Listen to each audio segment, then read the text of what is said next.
શ્રી ગોકુલનાથજીનો વિવાહ ઉત્સવ. શ્રી ગોકુલનાથજી 16 વર્ષના થયા એટલે શ્રી ગુસાઈજીએ વિચાર કર્યો કે હવે એમના લગ્નની તૈયારીઓ કરવી જોઈએ. આવા મોટા ઘરે કન્યા આપવા કોને ઈચ્છા ન હોય. અનેક કન્યાઓના માગા આવવા લાગ્યા, પણ યોગ્ય કન્યા મળે તો જ હા કહેવી એવો શ્રી ગુરુદેવે મનોમન નિશ્ચય કર્યો હતો. તેમની જ્ઞાતિમાં વેણા ભટ્ટ નામે એક વિદ્વાન પવિત્ર બ્રાહ્મણ ગૃહસ્થ હતા.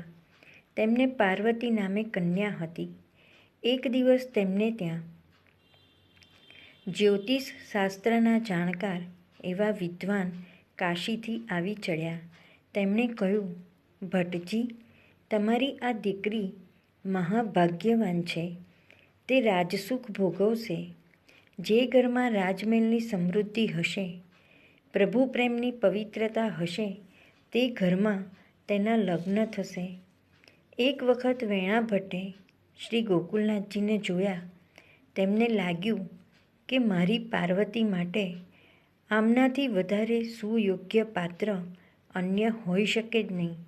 વેણા ભટ્ટે શ્રી ગુસાઈજીના શાળા ગોવિંદ ભટ્ટને વિનંતી કરી, તમારા ભાણેજ શ્રી ગોકુલેશજી માટે મારી પુત્રી સ્વીકાર કરો. ગોવિંદ ભટ્ટે તેમને કહ્યું કે કાલે તમારે ત્યાં આવીશ, તમારી કન્યા જોઈશ. મને સંતોષ થશે તો હું શ્રી વિઠ્ઠલેશજીને વાત કરીશ. બીજા દિવસે ગોવિંદ ભટ્ટે કન્યા જોઈ. સર્વ રીતે કન્યા શ્રી ગોકુલેશજીને યોગ્ય લાગી.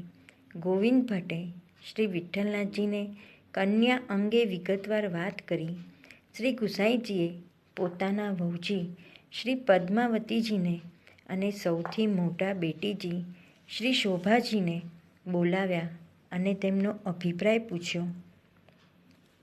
શ્રી શોભાજીએ કહ્યું, કાકાજી, ઉત્તમ સગા મળતા હોય, એમનું કુળ ઉત્તમ હોય, ઘર ઉત્તમ હોય, કન્યા રત્ન ઉત્તમ હોય તો બીજું શું જોવાનું હોય.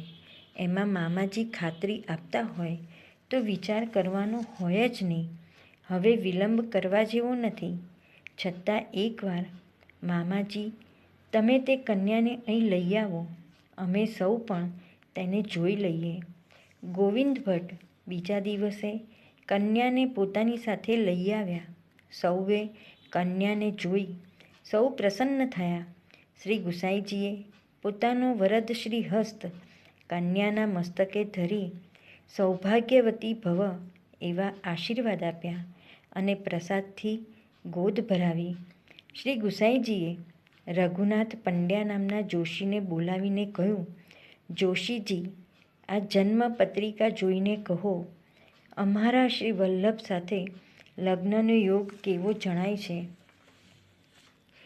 રઘુનાથ જોશીએ બંને પત્રિકાઓ મેળવીને કહ્યું, મહારાજ, ઉત્તમ યોગ છે. બંનેના ગ્રહો પરસ્પર મળનારા અને એકબીજાના પૂરક છે. શ્રી ગુસાઈજીએ કહ્યું, જોશીજી, અમારા વતી તમે જ ભટ્ટજીને ત્યાં જઈ તેમને આ શુભ સમાચાર આપો અને લગ્નનું મુહૂર્ત કઢાવી લગ્નની તૈયારી કરવા માટેની વધાઈ આપો. રઘુનાથ જોશીએ વેણા ભટ્ટને ત્યાં જઈ સર્વ સમાચાર કહ્યા. લગ્નનું શુભ મુહૂર્ત આવ્યું. સંવત 1624ના અષાઢ વદ બીજનું ગુરુવાર. સૌએ આ મુહૂર્તને વધાવી લીધું અને તૈયારીઓ શરૂ થઈ. શ્રી વલ્લભના ગૃહે તો લગ્ન પ્રસ્તાવ આપણા કરતાં અલગ રીતે મનાવાય છે. તેમની કુળ પરંપરા પ્રમાણે સર્વ વિધિ શરૂ થાય તે પહેલાં ગામે ગામ કંકોત્રીઓ લખાવા માંડી. ગુજરાત, મારવાડ, દક્ષિણ મધ્ય ભારત અને પૂર્વમાંથી વૈષ્ણવો મથુરા નગરીમાં ઉમટવા લાગ્યા. એક બાજુ વિવાહ માટેના વસ્ત્રો ખરીદાવા લાગ્યા. તેમાં કાશીની જરીની સાડીઓ, પાટણના પટોળા, પીતાંબર, ખંભાતની ઘાટડીઓ, ભરૂચી બાસ્તા, ગુજરાતી કસબી પાઘ, જરીના તાસ તથા કાશ્મીરની કામરી આવતા જ ગયા. બીજી બાજુ શ્રી ગુસાઈજીના અધિકારી ચાંપાભાઈ આભૂષણો ઘડવા માટે જડિયા અને સોનીઓને બોલાવી લાવ્યા.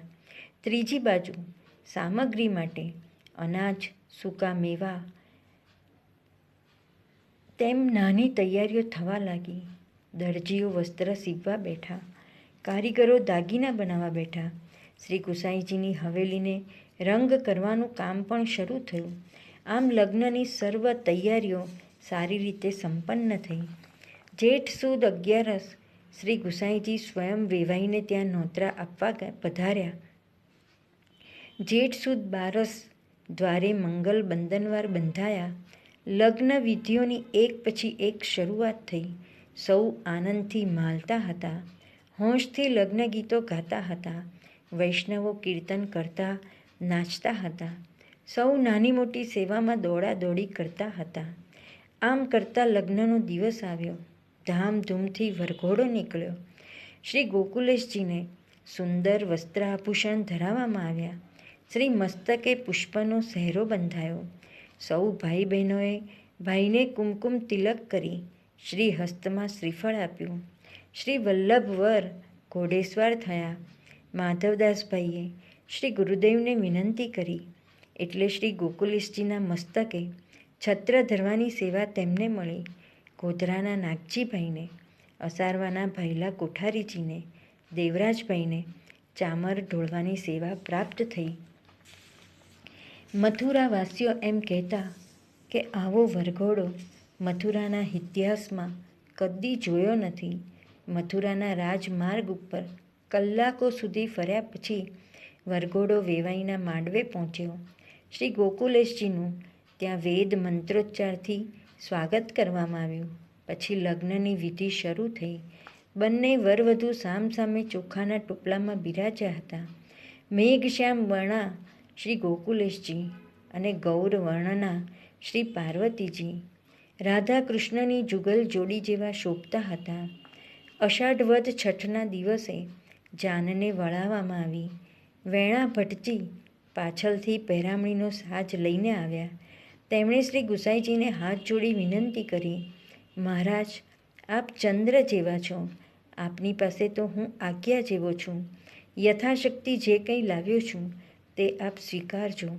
શ્રી ગુસાઈજીએ પ્રેમથી જવાબ આપ્યો, ભટ્ટજી, તમે જેટલો સાજ લાવ્યા છો એટલો મૂકવા તો મારા ઘરમાં જગ્યા પણ નથી. અને તમારી દીકરી અમારી આંખની કીકી છે. તમે દીકરીની જરાય ચિંતા ન કરશો. આમ રંગે ચંગે શ્રી ગોકુલેશજીના લગ્નનો મહામહોત્સવ મથુરામાં મનાવાયો. શ્રી ગોકુલનાથજીનો વિવાહ ઉત્સવ.